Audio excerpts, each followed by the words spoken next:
All right, all right. Welcome to the QB School Live. Do it live. Let's run it back. A little Monday. What day is it? June 5th-ish. What's going on, y'all? Fired up, talk a little ball. Monday. It's that time. Got a Patreon community video loading right now. Spencer Rattler. Excited to get on here and just talk some ball. It's that time of year where everyone's feeling good about their team, about their improvement. Maybe got some questions we want to talk about, training stuff, dive into it. I'm going to talk a little bit about camps as well, just because it's fresh in my mind as I come off one this past weekend and maybe have one or two here moving forward. So excited to do all those things. Let me know that I sound all right. I really appreciate you coming in. Hit that like button. Make sure I get everything out there and talk some ball. So there's never a better time than early in a chat to talk football. So if you have questions, now is the time to get it in. I am double fisting. See how long I can keep I feel like my focus on these things goes sideways sometimes if I have a hat forward for a long period of time. So we'll go with the hat backwards and you guys can suffer through it. Double fisting, a little coffee, a little water. Feeling pretty good about where we're at. Channel-wise for this week. Excited to see what comes up. Last week was a lot of fun. Dropped the Spider 2Y Banana video. If there are X's and O's videos that you want to see that I haven't covered, make sure to come at me. Let me know exactly what you want to see. But we're locked in here. Ready to go. Camp-wise, what would I want to talk about camp-wise? Oh. I'm more talking like youth camp, not youth camps, but like scholastic camps, like high school camps, recruitment camps. Was fortunate enough to go to a camp this past week in San Diego. A buddy of mine put it on, asked me to come out and kind of help coach, I guess we'll put lightly on quotation marks. And, you know, my thing about these camps is a few different things. One, kind of the preeminent thought in my mind with these camps is I remember going to camps as a kid as a quarterback who was starving for information. Now, it was a little bit different, I feel like, as far as access to information back in the 90s when I was going to camps. But I wanted any and everything nugget-wise that I could learn to make me a better quarterback. And so I remember things that I learned at camps. So I feel this a little bit of, self-inflicted pressure to provide some sort of like tangible takeaway that these players can have and say, hey, maybe I got a little bit better if I do this, if I can do that. Whether it doesn't have to be individual feedback or advice, but things that are applicable to damn near anybody who throws a football for their role on their team. And so doing that, but also realizing, man, it's hard to do in a camp setting. It really is. It's hard to get noticed. It's hard to get any sort of like one-on-one feedback. It's hard to give meaningful instruction. If you're going in groups and bouncing around and you feel like you're saying the same thing 10 different ways, but this person's never heard it before. And so it's a weird setting for me. And it's probably one of the many reasons why I'm not in the camp space at all. But sometimes it just reinforces me that I'm not in that space for a reason. But I remember being a kid being like, I still think of, little nuggets that I learned throwing the ball at camps that were really cool at the time. All right, Starface. Ba-boom, Taserface. What you got for us? Which rookie quarterback could have the biggest surprise? I mean, I think the biggest surprise would be Anthony Richardson if he comes out and just lights the world on fire. I think probably the guy who's going to have the best rookie season would probably be Bryce Young. I'd be surprised if CJ Stroud is it, just when I look across kind of the organizational setup to be successful quickest. Probably the Texans are not it, in my opinion. But anybody outside of those three would be a massive surprise for me. Tommy, would you do a video on that? What you're teaching at a camp? Ooh, I mean, that's a good idea. I don't really. It's not like I was like, hey, bro, I want to teach this at the camp. It was more, hey, you're coming out to do a session. We got you. We put you at this station. So what was my station? My station was quick drop mechanics, which you have 15 minutes to have a group, which is really tough to do anything meaningful in 15 minutes. That's not a knock on the camp. That's just a knock on anything. 15 minutes is tough. So we really talked about our base and our back foot, and just kind of what I think kind of give you an opportunity to be successful in most programs.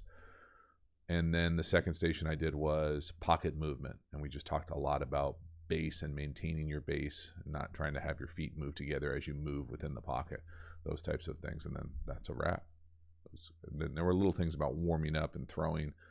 But this camp, normally when I go to camps, and so right now I'm slated to go to the Elite 11 camp in a couple of weeks down here in Southern California. And that to me is more, they don't ask me to do on-field stuff because it's, well, they got people who are really good at that, doing the on-the-field stuff. I do more of like classroom sessions. And so theoretically, I could just do that presentation that I'm going to do at Elite 11 for, you know, the YouTube channel. Maybe it's a good idea I could do for the Patreon community. I think I might have shared it last year as a Patreon community. I might have to go back and look. There's no reason why I couldn't easily share it because I already have created all the content. I'd be surprised, in fact, if I didn't share it. Maybe I just shared the deck. I don't remember. Good question, though, Doug. Tommy. Zach, any thoughts on the legitimacy of under center jet stuff at the high school level? Hell yeah, it's hard as hell. Yes. Here's my thing with the under center stuff in general. And whether you want to do the jet sweep, fly sweep stuff, I think when I was in high school, we played against one of the original quote unquote fly sweep. I consider fly sweep under center kind of jet sweep stuff where you turn and hand it to them. It's tough as hell to handle. It really is. Now, there's a significant investment. If you're looking for where you spend your time, I can tell you what you value. If you're spending your time in quarterback center exchange, in under center ball handling, in timing with motion landmarks and speed and all that type of shit, that takes a significant investment in practice time, in my opinion.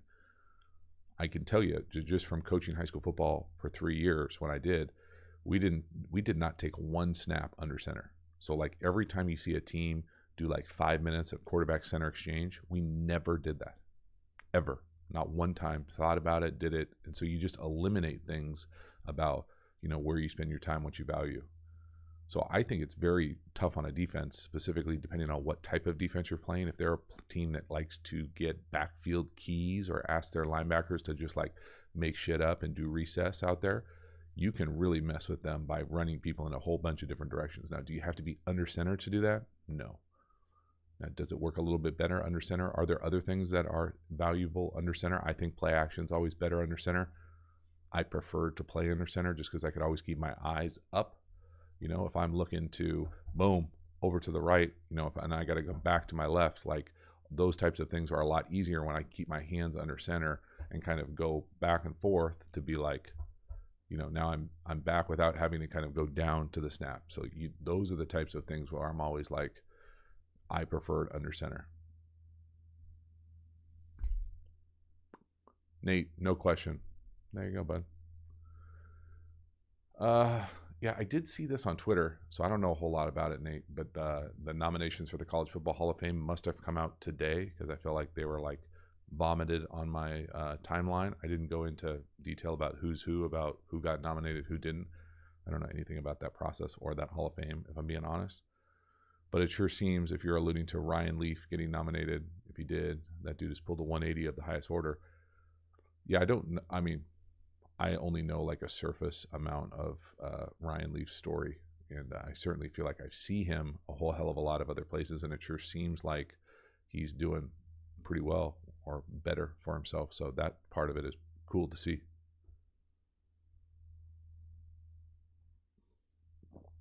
Pedro, can someone that started playing quarterback at 16 make it to D1? Hell yes. I know people that started playing quarterback after that made it to D1 eventually. Tommy, Patreon. Appreciate you. Not a member of the quarterback school Patreon community, get over there, check it out. Never been cheaper, never been more content available over there. I'm really going to try to find a way to do my best to ramp that thing up in the fall too. I think in the fall it gets a lot more. It's a lot easier because there's so much going on. But that group is the foundation for us. Is this the QB school from YouTube, Justin? Yeah, bro. Where do you think we're at? We're ready to go. Starface. And I'm sorry if I do the taser face every time I say your Starface. But what's the best thing? What's the best way to stop the Eagles RPO? I don't know. What RPO? Let's just say universal ball here. The easiest way to stop any RPO forever has been to just play man coverage. And if you can lock down man coverage, those dudes aren't going to get open. Well, that's a hell of a lot easier said than done. Okay, so let's assume that you can't play man coverage every single concept. The next thing that I personally think gives RPOs the most issue is finding a way to manipulate who you want to be the ball carrier or where you want the ball to go. So let's pretend we're playing an option team, like old school triple option. Do you want the dive to get the ball? Do you want the quarterback to get the ball? Do you want the pitch to get the ball? Now, most people don't want the pitch to get the ball. Most people oftentimes want the quarterback to get the ball so that they can hit the quarterback.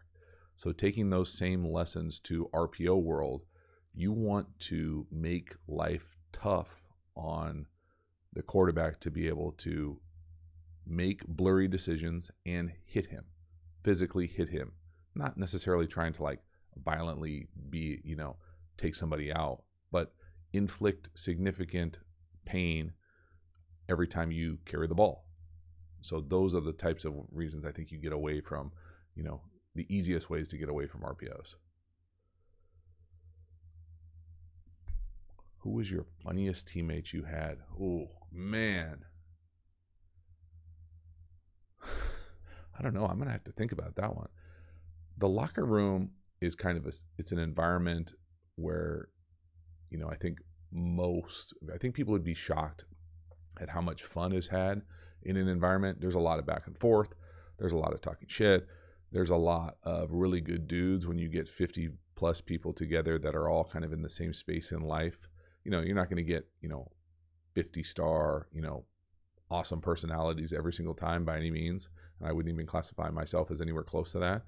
But oftentimes the locker room itself is a pretty fun place to be.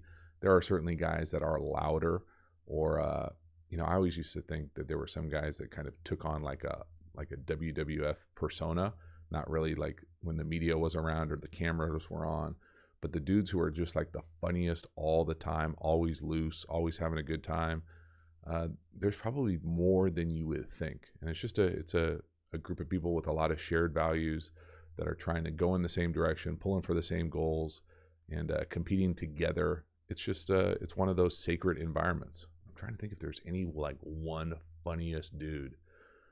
I was definitely I don't know if I told this story. Maybe I have told this story. If I've told this story, somebody stop me.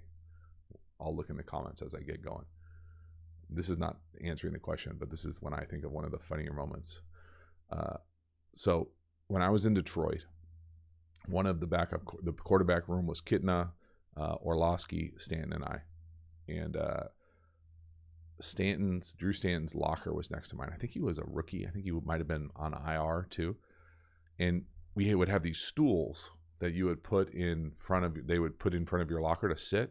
Every locker room's different. Some have little seats, benches inside the locker. A lot of them have stools. So on the stool, they would like put flyers like, community service event, here's the itinerary for the day. Here's the, your whatever, anything, any sort of like piece of paper back in the day, because it wasn't digital back then, you'd get on your stool. And so oftentimes I would be like, I don't want this. I'd crumple it up and I'd throw it in Drew Stanton's locker as like a trash can and whatever, like simple rookie thing. Didn't think twice about it, but it certainly rubbed Drew the wrong way a little bit. And Drew's a good dude. Well, one day, I want to say it was like the last week of the season. We were terrible. Last week of the season. Drew, I'm going to say Drew, could have been other people as well. Drew athletic taped like the front of my locker, so like a bunch of tape, and filled my locker with trash. And I was like, that's hilarious. But like pissed too, right? Like locker filled with trash. Not that cool. All right. And like I have some dick qualities. Like I'm certainly a recovering asshole. I say that all the time, but like I have my moments.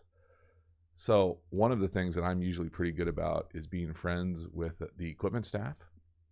And so Drew's rookie mistake was that not only did he do this to me, but that he did this with time left in the season. So like if that was a Wednesday, well then we still had Thursday, Friday, Saturday practice. So I could do something to him.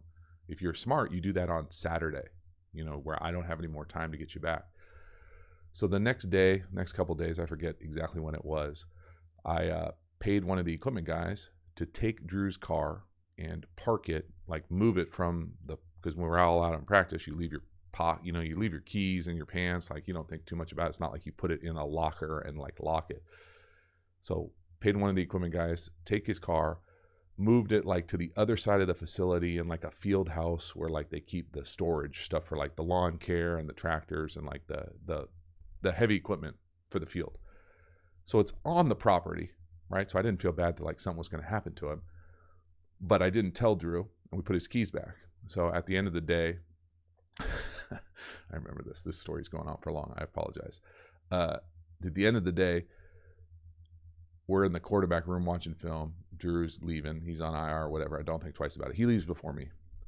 He comes back, and obviously I'm staying there because I want to see like what the hell, like how he's gonna react to his car being gone. So I'm like, I don't know, buddy. Like I don't know where it is. I don't know what happened to it. Play it like totally straight.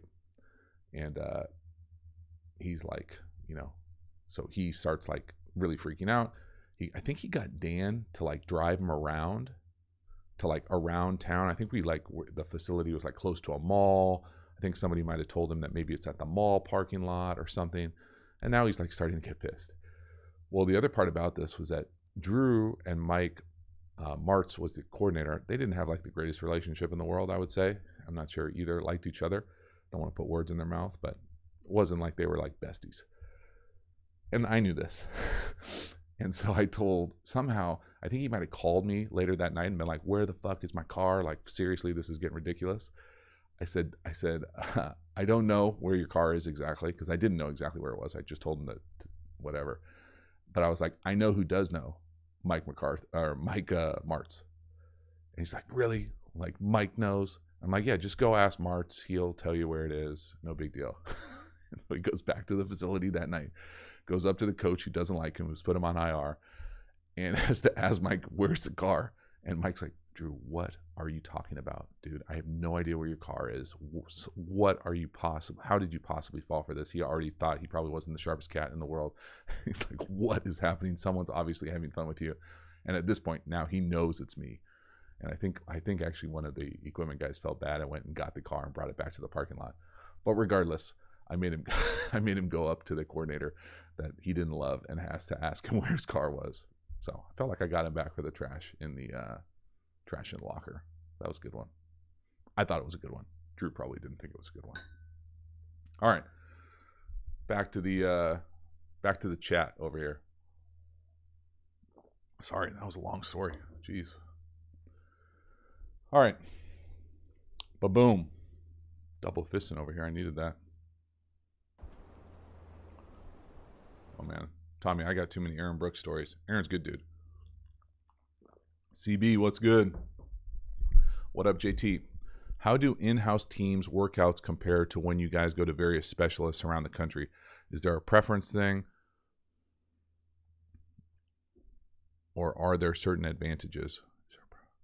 An in-house team workout versus specialists around the country?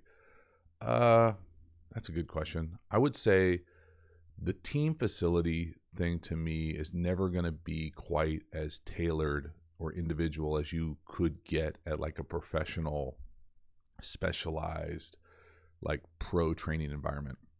And what I mean by that is when you have in the off season, 50 plus, maybe 75, 80 people technically under contract working out at some of these off-season workouts, there's no way it can be as tailored and individualized as you could get at another facility.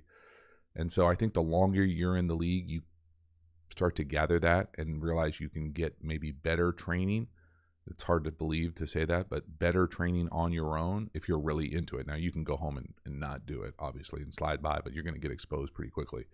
So I always preferred the at-home kind of specialist route. The advantages to being in-house is that you're building relationships with your coaches, with the people who are deciding about your future, your playing time, building those relationships. But those people can get fired just as quickly as you can. So it's a fine line. I think there's a balance there. But if you're really looking at like taking your game to the next level and maximizing your performance, I personally think it's really hard to do when you're just working out at the facility. That's me though, because everybody's working out at the facility. They're all going to get the same. Michael was good. Ba-boom. Would you rather throw to a pressed receiver or to one who is being defended off? Michael, that depends on the route. If I'm throwing something down the field, I would definitely prefer press. If I'm throwing something underneath easy, I would definitely prefer off free access. I think it's probably easier to throw most things off. But if you're playing against a press guy and you're trying to throw something down the field, if the guy who's pressing him is a significantly better athlete than your wide receiver, you're never going to get off the line of scrimmage. You're going to get jacked at the line of scrimmage. Nobody wants that. I think that there's value in both. If you're a guy who's maybe not the fastest and you're playing wide receiver, or you're coaching a team filled with guys who aren't the fastest on the perimeter, that's when you start getting into stacked formations, short motions, quick shifts, making the defense have to move and adjust their alignments, going from a condensed formation to spread out, moving the back, all those types of things, switch or swap releases to allow you to kind of create the leverage that you want so you don't get jacked at the line of scrimmage. But if we're talking about deep routes, I prefer press. If we're talking about underneath, intermediate routes, timing routes, I don't want a press because that can jack the timing. A lot of people say in the league all the time, for wide receivers and quarterbacks that understand the timing of this, is the quarterback never gets bumped coverage. So there's never like a timing issue for the quarterback unless you get like pressure right in your face right away. So the rhythm that you have to play with has to be different based on if it's press outside. And so, for instance, like in quick game, sometimes you'll hear me on the channel say, I really like when quarterbacks sink on their back foot. So you take like your drop and then you sink on that back foot because you want your guy to get a little bit more time to create separation, as opposed to free access where you can the timing and precision takes care of itself with all the reps. Boom. We got 50 of our closest friends in here hanging out. I appreciate y'all coming in. Hit that like button as you come in for me, please.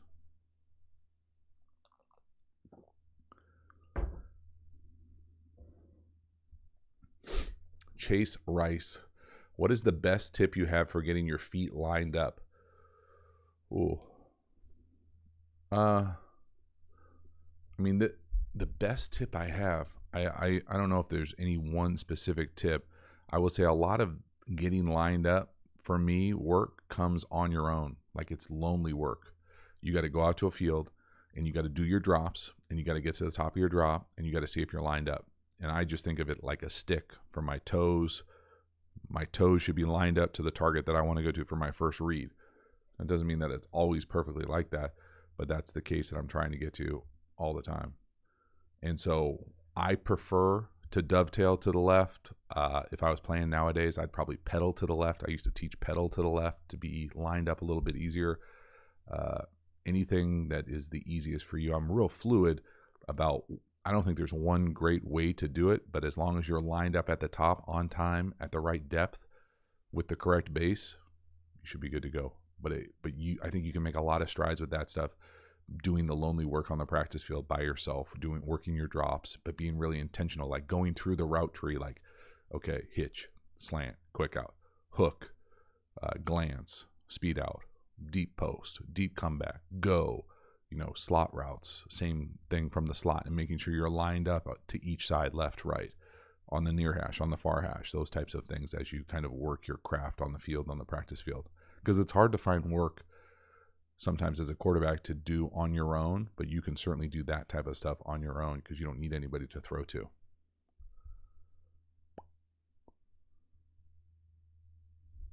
What do we got here? What else wise? I see some new names in here, so I apologize if I'm not going to get to every single question. Mick Russo. Uh-oh. How important is this IQ test that CJ Stroud got on. Yeah, it's not important to me at all, dog. I know some teams put more, or it sure sounds like some teams put significantly more importance on some of these testing, and it's less IQ testing and more, it can be a combination of vision testing, reaction testing on some of these like reaction type measurements. I don't know enough. I'm not that kind of scientist to be able to tell you exactly, what it means that you're 18% on this and, don't score well on the other. I don't know. I know was a really good quarterback at Ohio State. And I think he's got a chance to be a really good NFL quarterback because he can throw the ball really well.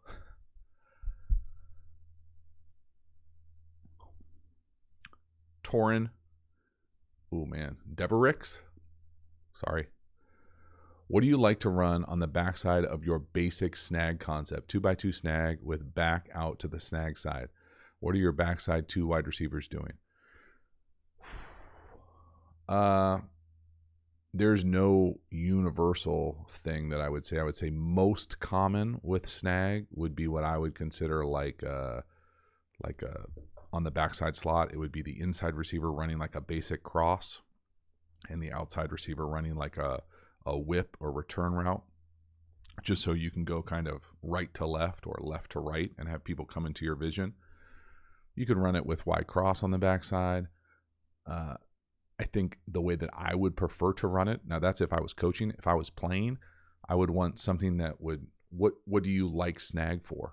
You like snag versus man, you like snag versus zone, you like snag versus close, you like snag versus open, you like, whatever you like it versus. Let's say you like it versus open zone. I don't know. I don't like snag versus damn near anything, but if you like snag versus open zone, so quarters or 2 zone. Well, then on the backside, I want something that I like versus closed zone or man. Maybe you like snag versus zone. What do we like versus man? I want multiple runaways that, are on different levels. It can be anything as simple as that.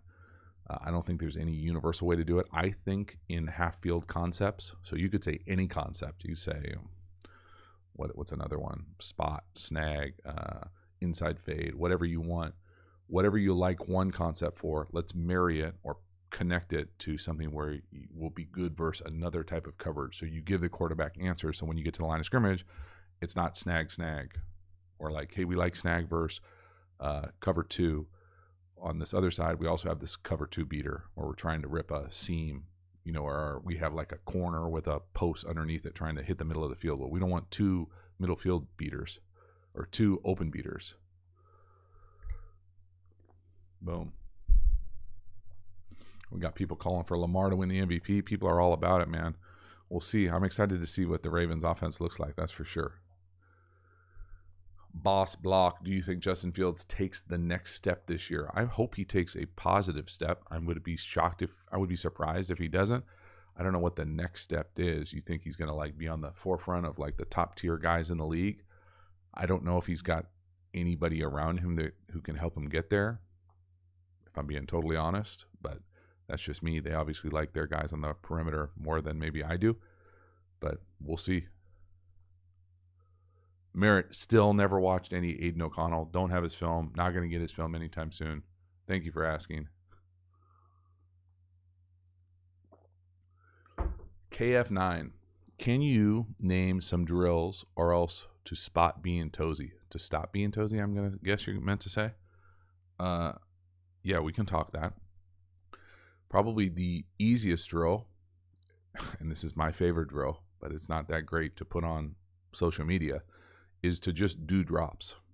Do your drops for your system. And if you don't know what your drops are for your system, you can just do kind of universal drops, 3-step, 5-step, 7-step, play action, gun, the same types of things. But I'm assuming if you play quarterback, you have specific drops in your system to work those. And at the top of your drop, so whatever the last step is to make sure that your cleats are in the ground and that you have your base is the base that you want, not too shallow, not too wide. And as you move in the pocket or as you get through your reads, you don't pop up. You stay down with that consistent, powerful, eyes level, shoulders level, consistent stroke to be able to put the ball where you want. And the things that I used to do is just film myself. Everybody's got a camera on them. Set up your camera on a crummy little tripod and see what you look like. You don't need anybody out there telling you if you're popping up on your toes if you're doing that. So those are easy things. That's the best one that I know of. I don't know of another one. Sweet Jumps. JT, thoughts on cameras on helmets as learning aid for Tua? I don't have anything specific for learning aids for Tua. Thoughts on helmets for learning aids in general? I don't know if that's necessarily a new thing. I think that there are some positives to it. I don't know if I would ever get to the point coaching high level or playing high level football where I would want to watch that film all the time.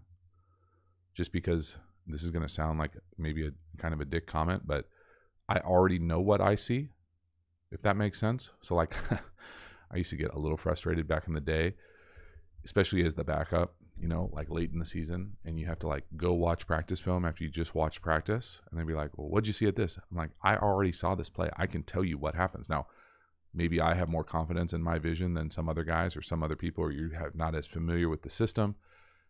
It's helpful to maybe watch it back or confirm where someone's eyes are. Like if my eyes are off to the side, but my read is over here, but I'm looking with the camera over here, well then, yeah, that's probably a good thing to see. But if that's the case, you're not going to be playing quarterback very long. You're just not, if you don't know where your eyes are supposed to be. Now, can you make sense of what your eyes are seeing? Can you anticipate what you're supposed to see, when you're supposed to see? Maybe I could see it adding value with some anticipation, but I mean, if we're talking Tua specific, Tua's pretty good at anticipating already. I don't know what necessarily else you can gain from it. I think there would be some value with younger quarterbacks, just reaffirming where their eyes are at and where they can be as far as focusing on certain concepts where are you tracking receivers, or are you looking in space? Are you looking someone off, manipulating someone, or are you staring at receivers? Those types of things. But again, to me, like game prep, preparing to beat opponent, high level football, I'm not sure what the camera on the helmet is going to be a kind of everyday staple that we're going to watch. But maybe I'm just tethered to my old school ways. Paul, do you know if there is all 22 film of games that played in the 70s? I would love it if there were. I personally have never been able to find that type of film. It would be grainy as hell, I will say that. I've looked in the past for like classic games, all 22 wise. I've never been able to find it. I probably every year put out this kind of like APB, being like, if you have film of a classic old game, I would love to do it, break it down. I will do it. You can share it with me. And then people get all excited and share me the YouTube link of a TV broadcast. I'm not going to do that. So don't do that. But if you have the all 22 of like old school classic games, absolutely. Please share. We'll break down. We'll not break down broadcast footage though. Paxton, welcome to the channel, dog. First time caller, long time listener.